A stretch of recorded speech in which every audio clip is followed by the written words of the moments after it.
7. Ciuman pertama. Dari balik kaca mobil, Arsen terus memperhatikan Nadira yang sedang dikelilingi beberapa orang wanita seumurannya. Dia memperhatikan Nadira bukan karena tertarik dengan wanita cantik itu, tapi dia sendiri ingin tahu sikap Nadira saat bertemu dengan teman-temannya. Karena dia sempat berpikir Nadira hanya bersandiwara dengan alasan tidak sanggup menemui mereka semua setelah apa yang terjadi padanya, hanya karena ingin mencari kesempatan agar bisa berduaan dengannya. Tapi apa yang dilihat Arsen saat itu seketika menghapus semua prasangka buruknya.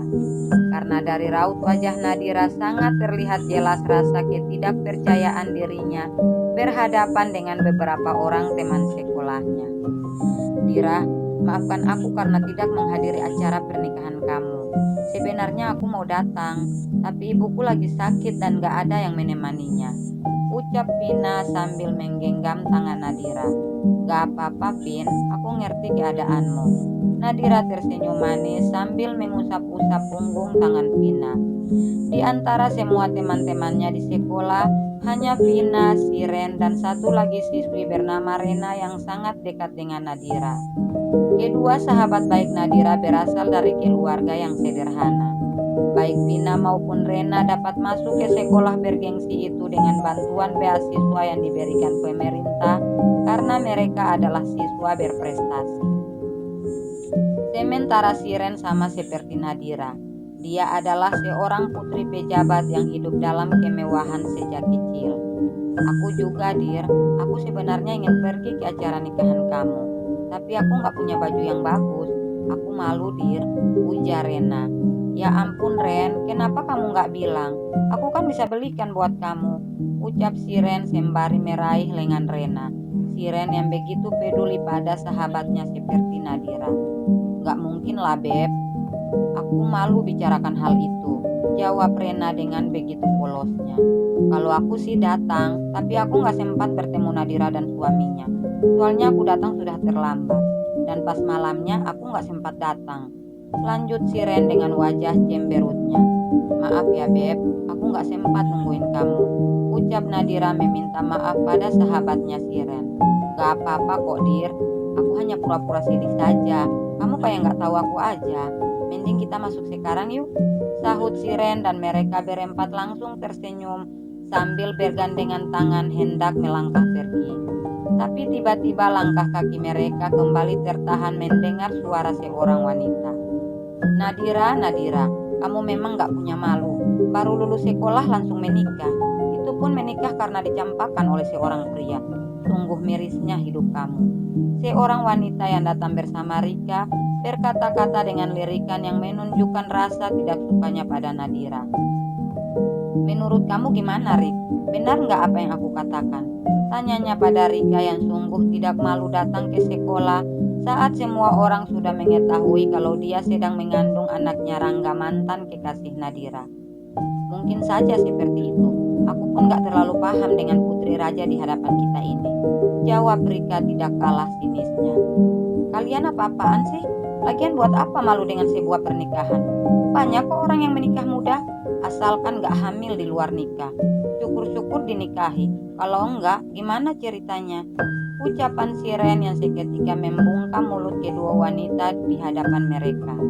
"Ayo kita pergi, buang-buang waktu saja ladenin orang semacam ini," lanjut Siren sembari merangkul pundak Nadira dan Rena melangkah memasuki gedung sekolah.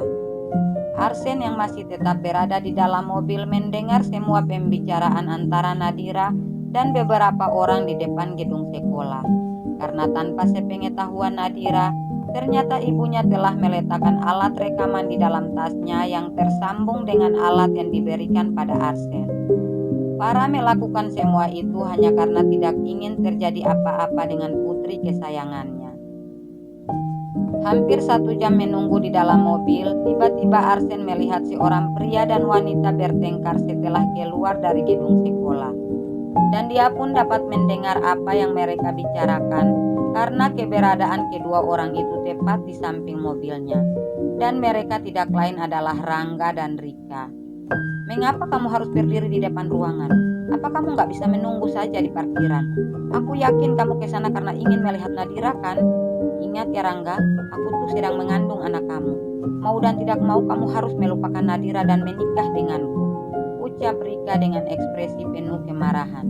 Rika, aku akan bertanggung jawab. Tapi kamu sendiri tahu kalau kedua orang tuaku tidak menyukaimu. Aku butuh waktu untuk bisa mengambil keputusan. Tutur Rangga yang membuat Rika hanya bisa terdiam dengan mata yang mulai berkaca-kaca. Rika terlihat benar-benar marah mendengar penuturan Rangga barusan. Apalagi saat melihat Nadira yang sedang melangkah menuju tempat mereka berdiri.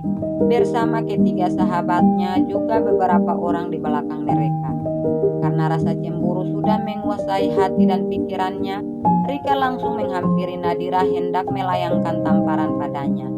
Untung saja Rangga dengan cepat meraih tangannya. Mengapa kamu harus menghalangiku? Aku ingin menghajar wanita tidak tahu malu ini. Rika semakin tak bisa mengendalikan kemarahan karena Rangga malah melindungi Nadira. Sementara Nadira yang begitu tenang menghadapi Rika, langsung dipeluk oleh ketiga sahabatnya yang ada di sampingnya. Walaupun hatinya masih sangat terluka melihat sosok pria yang dengan tega telah mengkhianatinya, Nadira tetap berusaha tegar walaupun dia sama sekali tidak berekspresi. Namun sikap tenangnya itu malah semakin memancing kemarahan Rika.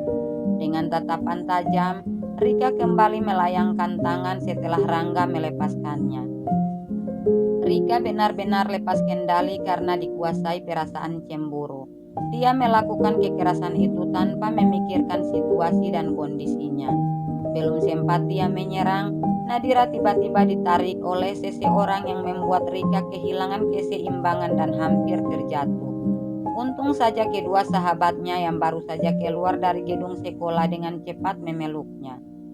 Semua orang yang ada di sana benar-benar terkejut sampai tidak bisa berkata-kata melihat sosok tampan nan gagah yang sedang merangkul pundak Nadira. Bahkan Nadira pun mengalami hal yang sama. Dia hanya menatap Arsen dengan kedua mata terbuka lebar saking kagetnya. Apa yang mau kamu lakukan? Berani-beraninya kamu mau menyakiti anak orang? Tanya Arsen dengan begitu tenang namun dari tatapannya terlihat sangat menakutkan. Siapa kamu berani menghalangiku? Rika masih saja bertingkah tanpa menyadari siapa sosok Arsen bagi Nadira. Asal Anda tahu, Anda sudah menolong orang yang salah. Dia ini hanya kelihatan polos di luar, tapi dia tidak punya harga diri lagi setelah dicampakkan oleh mantan kekasihnya yang sekarang sudah menjadi calon suamiku. Ucap Rika dengan penuh percaya diri. Apa saya tidak salah dengar? Dia tidak punya harga diri atau kamu? Karena kalian berdua sangat berbeda. Kamu sudah mengandung tapi belum juga dinikahi. Janganlah membanggakan sesuatu yang belum kamu miliki. Apalagi membanggakan pria yang tidak punya prinsip hidup juga tak punya apapun seperti dia. Ucapan Arsen seketika memancing reaksi Rangga. Apa maksud Anda berkata seperti itu? Tahu apa Anda dengan kehidupanku? Rangga sepertinya sangat tersinggung mendengar perkataan Arsen barusan. Saya tidak ingin tahu tentang Anda, tapi mau dan tidak mau akhirnya saya pun harus tahu siapa Anda. Kita sebagai seorang pria, tidak usah banyak bertingkah kalau masih menggantungkan hidup pada orang tua. Kata-kata Arsen terdengar begitu tegas seperti dengan raut wajahnya. Memangnya kenapa kalau aku masih bergantung pada orang tuaku? Orang tuaku banyak harta, kalau orang tua Anda punya apa? Rangga mulai menunjukkan keangkuhan dan kesombongannya karena tidak ingin disepelekan. Saya tidak pernah sibuk mencari tahu tentang harta orang tua saya, karena saya sendiri sudah tak mampu menghitung berapa banyak harta yang saya miliki. Dan apa yang orang tuamu miliki mungkin hanya 1% dari harta saya sendiri. Jawab Arsen yang membuat Rangga tak bisa berkutik. Dan untuk kamu, saya sarankan jangan terlalu yakin hanya karena kamu sudah mengandung anaknya. Seorang wanita itu harusnya malu kalau berada di dalam posisimu. Karena kalau dia benar-benar mencintaimu, dia tidak akan merusak masa depanmu dan tidak akan pernah melirik istriku. Ucapan Arsen seketika meruntuhkan kepercayaan diri Rika. Mendengar ucapan Arsen, semua orang langsung melotot menatapnya termasuk Nadira. Wanita cantik itu benar-benar tidak percaya mendengar ucapan Arsen yang mengakui di depan umum kalau dia adalah istrinya. Dan keterkejutan Nadira semakin bertambah saat Arsen tiba-tiba mengecup bibirnya di depan semua orang, yang membuat suasana seketika heboh dengan tepukan tangan orang-orang yang menyaksikannya.